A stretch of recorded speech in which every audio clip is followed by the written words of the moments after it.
হরে কৃষ্ণ। সবাইকে নমস্কার ও প্রণাম। আজকে আমাদের সঙ্গীত জগতের খোকনদা একটু অসুস্থ হয়েছে, শারীরিক সমস্যা। আপনারা সবাই আশীর্বাদ করবেন সে যেন অতি তাড়াতাড়ি সুস্থ হয়ে যায়। সামনে আমাদের একটা মহানাম যজ্ঞর অনুষ্ঠান আছে, সেই অনুষ্ঠানে যেন অংশগ্রহণ করতে পারে এবং যত মহামনসা ভক্তবিন্দুরা আছেন আপনারা সবাই এই খোকনদার জন্য একটু আশীর্বাদ করবেন। দাদা আসলে সঙ্গীত জগতের খুব শখের লোক।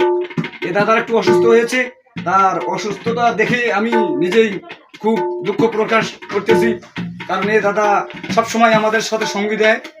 তবে এই দাদার জন্য আপনারা সবাই আশীর্বাদ করবেন প্রাণ ভরে, মন ভরে।